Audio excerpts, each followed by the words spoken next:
All right, guys and gals, we are back with another unscripted video. I really enjoyed making last week's video. These unscripted, adult, cerebral conversations that I'm having with you guys, for me, are just an absolute pleasure. Like my old channel where I tried to make this cinematic BS, which didn't sing with my voice, it never fulfilled me, but these conversations where we're just sitting down, that's, for me, so much more rewarding to make. That said, next week is probably cinematic because I'm in Svalbard. Literally, I'm leaving in 48 hours from now.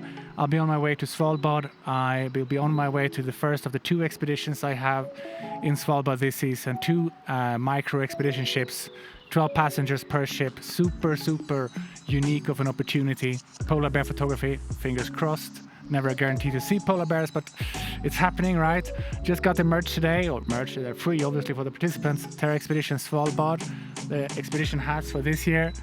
Freaking love them. Yeah, I'm just so excited to finally get going. But today is not about Svalbard. Again, I was listening to jazz last night, and again, it's not just old people that listen to jazz. And I just felt like doing something very different. Let me first tell you a tiny story. In 2022, I crossed Svalbard on skis. It was such an incredible workload to prepare that project and then to deliver the project on Svalbard that I came home and ended up in hospital with symptoms of heart attack and various other things. But it turns out that I was actually burnt out. It's only really now, 2 years later, that I'm starting to feel like myself again. Training, losing weight, feeling powerful, feeling energetic again in my life. And I would say a large portion of that healing has to do with my son, Jack, who's now 3.5 months. Well, my wife also has a huge part of my healing, I'd say that. But a huge part is due to this. And this. Not the coffee. The doctor even told me not to drink coffee, but I didn't listen to that advice. It comes to journaling. Journaling for mental health is one of the most powerful things there is, in my personal humble or not so humble opinion. Journaling gives you understanding of yourself, understanding of your desires, your challenges. It really lays your soul bare if you're honest with yourself. And for me, journaling hasn't just been about my recovery from burnout. It is about my entire life now. And for this video, it's about photography. I journal about photography after every single time I go out and shoot now, and it's helping me, it's advancing me, it's making my photography better. It makes me better at transmitting emotions through my images because I understand my emotions better. It makes me advance faster because it allows me to identify my weaknesses and also my strengths so that I can focus and recreate my strengths and not just think about weaknesses. Journaling has also helped me to establish goals for myself. And perhaps most importantly, it helps me to continuously evolve my mission in my photography. And you remember, I'll leave a link up above or in the description below to the mission and vision video, which I think is so much more important than having a style. So how do you do journaling? Well, I have a big notebook for when I'm at home. I have a tiny notebook for when I'm traveling. And I use them to just write down. Most of the stuff I do write is stream of consciousness kind of stuff. But I also use prompts, and I didn't know that I used prompts because I kind of subconsciously developed these prompts myself over the years I've been journaling about photography, and I'm going to share 4 themes with in total 8 prompts for you guys that really could revolutionize your photography. The most powerful thing with journaling is post-shooting session journaling, at least for me.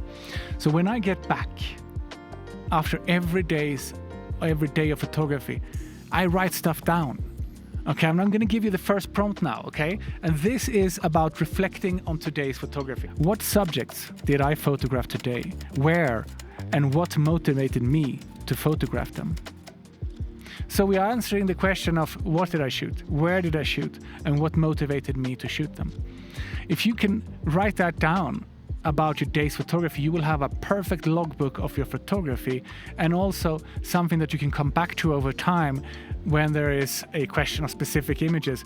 It might be that one of your images is going to be published and they ask you, did you shoot this, or what did you feel, or whatever. You don't know, but if it's written down, you have it. The second follow-up question on this theme is even more important. How did the process of shooting today make me feel? This is perhaps the most important question you can ask yourself as an art photographer, or as a landscape photographer, a wildlife photographer, whatever type of photographer you are. Because if you're trying to transmit emotions through your images, you first have to understand your own emotions. You have to understand how you felt on the day you were shooting, and then you need to remember that. Because if you felt hectic or dramatic or agitated or fearful or cold, I would imagine that would result in pretty dark and gloomy, high contrast images. If you felt light and happy and peaceful, I would imagine that will potentially result in perhaps a bit more high key, slightly lower contrast, warmer saturated colors, warmer white balance type images, right? Because the way you transmit images, a lot of it is in the time of taking the image or making, but also a lot of it is in the time of editing. I'd say when it comes to transmitting emotions, the most of it comes at the time of editing. These two kind of prompts I use for myself every single time I shoot. I write it down in this if I travel, I write it down in the big one if I go home in the end of the day. Sometimes I even journal during a shot, just take some notes when I get back to the car, whatever it might be. It's so powerful. Try it. You will be surprised how much you will learn about your photography. What about growth? Continual photographic or photography growth. Super important. We want to continue evolving. We want to become better. How do we become better? We become better by recognizing our shortcomings, avoiding them, recognizing our strength, and amplifying them. It's as simple as that. That's how you improve, right? So the two prompts for this one is the following. What aspects of photography did I excel at today? How can I repeat it? Maybe I did something really freakishly good with panoramic photography.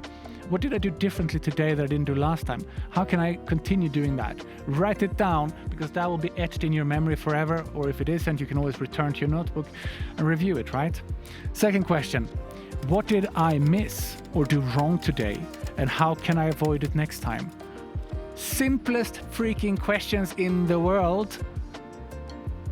Write it down and you'll become better.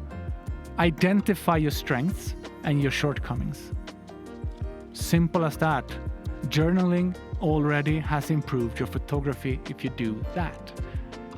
Or even if you don't journal, think it, recognize it, remember it, avoid it and repeat it, depending on if it's good or bad, right? Simple as that. The next question has to do with your mission, your what's and your whys. And remember, I made a whole video about this topic. Go watch it. It's so powerful as a video, but the prompts are very simple. You want to establish a personal mission with your photography. You don't want to make up a fake style. You want to have a mission. You want to have a why. You want to have a reason for your photography. You want the people who see your images to understand the reason through your images and perhaps through your captions if you share it on social media or in a gallery, right? First prompt, super easy. What goals do I wish to achieve through my photography? This answers your why. In my case, conservation photography is my biggest goal. I want to inspire people to care about nature. That's my why. Okay. What is the second part you need to define, right? When you do a mission statement for yourself. Which subjects or themes resonate with me the most? In my case, well, guess landscapes and wildlife. And of course, primates in the Amazon is something that I'm hugely passionate about. And when it comes to Arctic photography, I love polar bears, but more than that, I just want to freaking, almost had a bad word there, I only want to freaking photograph the beautiful Arctic landscapes. The wildlife photography for me up there is a huge bonus and I love it, but I'm ever so slightly more passionate about the Arctic landscapes than I am the wildlife, because I just find the wildlife in, for example, the rainforest, to be that much more relatable, exciting, and interesting. But of course, this varies. Last year, I would have said the opposite. The final little topic where I have prompts for you guys is about goal setting. I think that if you want to become a better photographer, you need to set your goals. And these can be goals for the next month, the goal for the next year, the goal for the next 5 years, or the goal for your entire career. Whatever it is, right? And I think you should actually write goals for all these time periods and repeat them every month and repeat them every year and repeat them every 5 years or whatever it is. First prompt. What are my primary goals for my photography in the coming month, year/5 years?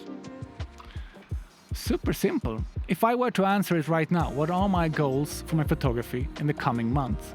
I'll go back 2 videos back or 3, whatever it was, when I spoke about my goals for Svalbard, where I wanted to capture as kind of like tongue-in-cheek the opposite, the permanence of the Arctic, but it's not. I think I used the word mindful for that one. I want to capture this permanence and make it feel regal, eternal, and never-ending. And I want to do that with negative spacing 4x5s and huge panoramics in 3x1s. And that is kind of my goals for the next month, isn't it? I'm going to Svalbard in 48 hours. This is what I want to capture the most. The second question here is, what specific actions can I implement to progress towards these goals? Easy, right? Actions. Goals is the end stuff. Actions is the stuff that takes you to the goal. What kind of actions can I implement? Well, I can pack my pano gear, that's for one.